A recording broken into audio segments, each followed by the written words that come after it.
The story kicks off with the main crew diving into their VR game from their beds, or in Katsu's case, a full-blown gaming rig. The new opening starts playing, pumping out some high-energy beats, though it's not quite danger level. The sequence introduces a bunch of characters and scenes that leave you scratching your head, no context at all. But hey, it's a hype intro, so you roll with it. After the opening, we get a quick recap of the previous season's big moments, including the epic defeat of our favorite robot samurai and the crew's goal to elevate Bilak as a blacksmith. Now back to the action.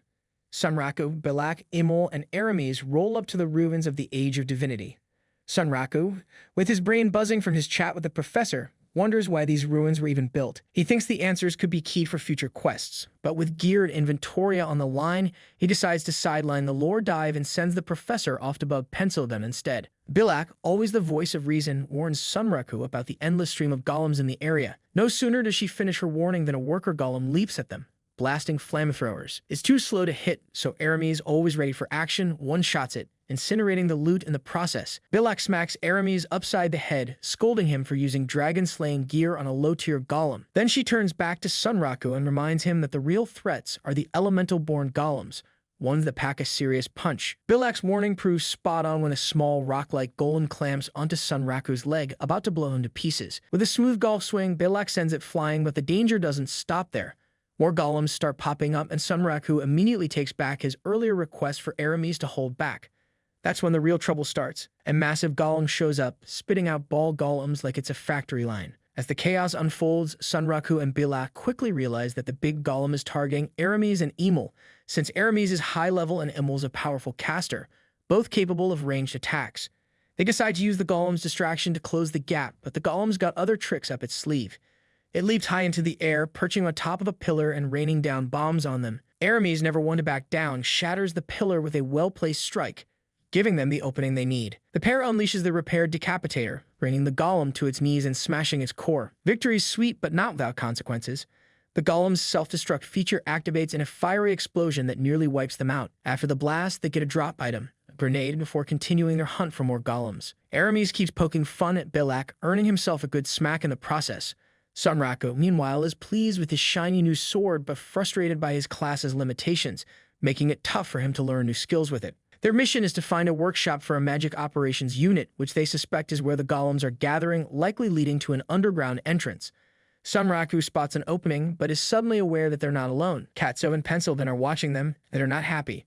One of them's even planning to kill Sunraku. The scene cuts to a flashy ending where everyone's rocking sharp suits and hats, busting a move to a smooth beat. Next, we get into the SLF Mini, where the game shop owner is putting on quite the show as a fortune teller, trying to work some matchmaking magic by setting up Rai with Rakuro. The moment Ri spots Rakuro, she bolts faster than you can blink, but not before scoring 2 sales on the new, totally trash game. Honestly, I'd say that's a win in her book. We then see Sunraku and his trusty animal squad trying to figure out how to descend into the deep underground bunker. Just as things are getting tense, Katsu and Pensilvan show up, revealing they tracked him down using the crystal scorpion drops in their shared inventory. Needless to say, they're not happy about him forging ahead while completely ignoring the message she sent him. Katsu then throws a curveball, asking about Aramis and Bilak, only for Sunraku to rub it in, reminding him that he's the only one without a unique quest. Ouch. But the banter quickly shifts as they refocus on the task at hand. The reactor Katsu gave him is critical for finishing their current quest, so the personal drama takes a backseat. Pensilvan sends Katsu down first and the rest of the group follows. Once they get underground, they discover the corridor is still functioning, and so is the security system.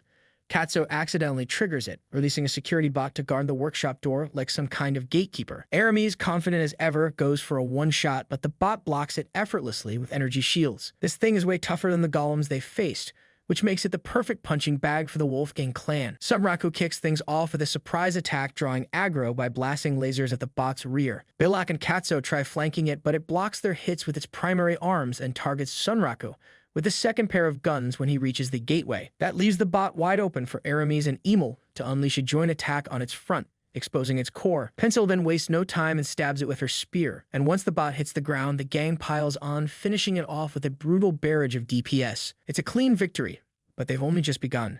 That done, Katsu attempts to get the door open with his rune sense skill, but continues to fail. It's basically down to RNG, which Sunraku hates, as Pensilvan brings up one of the games he played where it screwed him hard enough he considers it past trauma. Thankfully for him, Katsu eventually succeeds in the skill check and figures it was set to work, by having a legacy weapon. With the lab now open, the group gets down to searching for the unit they need, with Sunraku wondering if the hologram he found might have been a representation of the enemy they were facing at the time. After some searching, Imul accidentally stumbles upon the unit, hidden under a desk of all places. But just as Sunraku tries to sneak away again, Pencilgon and Katso tie him up to make sure he meets with some people who've been wanting to talk to him. They're sick of being harassed for information. In the midst of the chaos, Sunraku slips that he sold Pencilbin out to the professor. She's initially annoyed, but her scheming mind quickly turns it into an opportunity. Without missing a beat, she sends off a message before heading back with the group to Eighthold.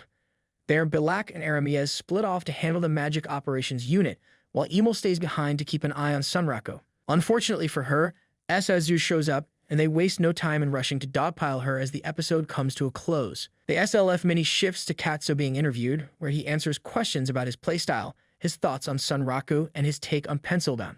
His answers are as chill as you'd expect, earning him a solid 5 points. Later, Sunraku and Emil are being chased by Animalia and her guild SFZU. With Pencildan and Katso keeping him trapped, Sunraku makes the ultimate betrayal and tosses Emil toward them to save himself. She never stood a chance. Later, we learn that Pencildan not only called Animalia and her group, but also brought in Siger 100 with her guild, Schwarzwald, and the Professor, who represents the Library clan. Instead of continuing to circle around with questions, she decides to rent a room in a tavern for a meeting. This way, they can finally answer all their questions without being stalked. Schwarzwald wants information on Likagan in exchange for helping remove the curse. The method, the saint, is well known, but it would be easier for them to do it with their help. They're looking to take down Likagan, but they only faced it a few times and were defeated without learning much. They're hoping Sunraku can provide the information they need. Sunraku thinks carefully about the offer, weighing how much information he's willing to share. He's not ready to reveal anything about his unique quest, let alone the other Vorpal rabbits, especially since Estazu would swarm the place. He also needs to be cautious about what he says to Pencilgon and Katso, knowing they'll be all over him for any slip-up, so he decides to limit the information to Likagan and Weatherman. He explains that unique monsters can't just be beaten by fighting them head-on. To defeat Weatherman, for example, you need to accept a unique scenario. Likagan, on the other hand, is a random encounter, but you likely can't defeat her without triggering a specific flag, which they believe is linked to the new continent released in the latest patch. That's when the professor offers some valuable information about the known members of the 7 Colossi: Likagan, Tarnid, Seaworm, Orchestra, and Weatherman. Of these 7, both Seaworm and Likagan are random encounters. Seaworm flies, making it harder to encounter, but it's usually found in the Magnanimous Sanctuary, looking for a hero to challenge. Tarnid hasn't been seen yet, but NPCs suggest it's in the ocean. Orchestra, the Dune Echo, was discovered through lore in a book from the Royal Library of Anverth Kingdom. It commands water, fire, and lightning. Weatherman is the one they're lacking information on aside from what's publicly available. At this point, Pencildan offers a book she got from her battle as a reward, claiming it contains more details about Weatherman. Sunraku and Katso privately agree that the book is worthless after you've read it a few times, but Pencilbin is clearly planning to extort the poor guy for all he's worth. Next, Siger 100 focuses on getting what she can from Sunraku about Likagan. He explains that while she doesn't telegraph her attacks much, you can still react quickly enough to parry.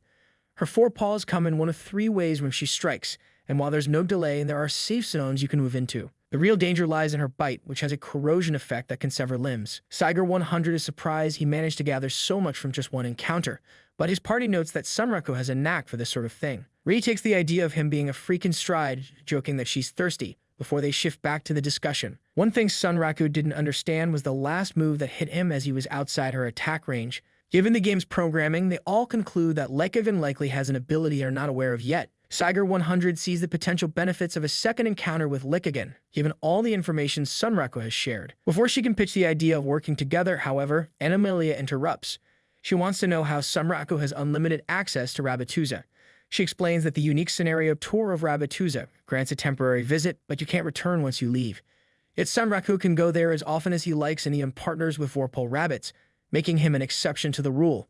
Animalia and the others are eager to know how they can make that happen for themselves. Sunraku thinks carefully about how to explain this without revealing his own unlocked scenario. He decides to ask for Emil back. She's out cold, but as soon as Sunraku offers to pick up the tab for one of her favorite foods, she wakes up.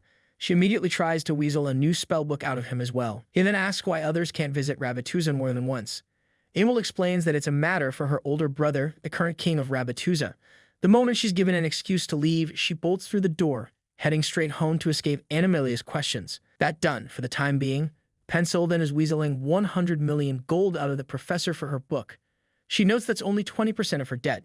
Then she asks the 3 members of the other guilds if they could form a clan alliance. On the other hand, Pencilben has been trying to make a clan alliance with the gathered guilds, which earns pause from everyone for a moment.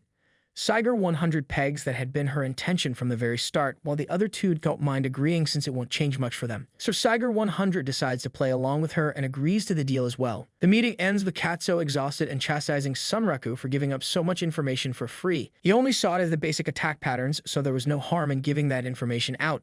But Katsuo, as a pro gamer, points out that in their era, that information was exceedingly valuable. Pencilgen is fine with the outcome, but she notes that Esazu is going to be a problem. Specifically, how they tend to react around NPCs and monsters that fit their criteria. She doesn't plan on interfering with Sunraku's unique scenario, but she tells him not to let it fall into their hands so easily. Then she explains the benefits of the clan alliance.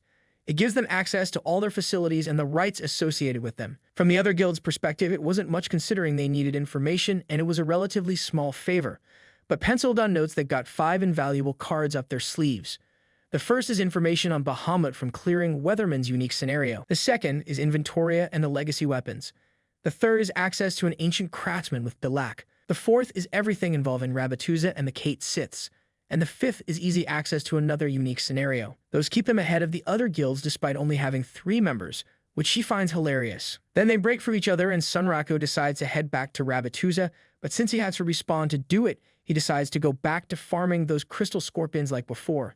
He kites them as usual, but this time when he enters and exits Inventoria, he finds no drops waiting for him. The crystal scorpions instead waited to spring a trap on him that one-shot him. He then logs out and finds out the developers push a silent update that changed the AI of monster patterns, so he can't level up by abusing the friendly fire like before. But inspiration strikes when he nearly drops his drink and decides to take them out via every Dark Souls player's worst fear, gravity.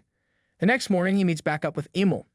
She tells him that Bilak wants to see him, at which point they find that she can use her new gear to examine the legacy weapons to improve her skills. When he loans her one to do so, she tells him she'll try to make him a legacy weapon using the crystal scorpion materials, even if she'll probably fail a few times in the process.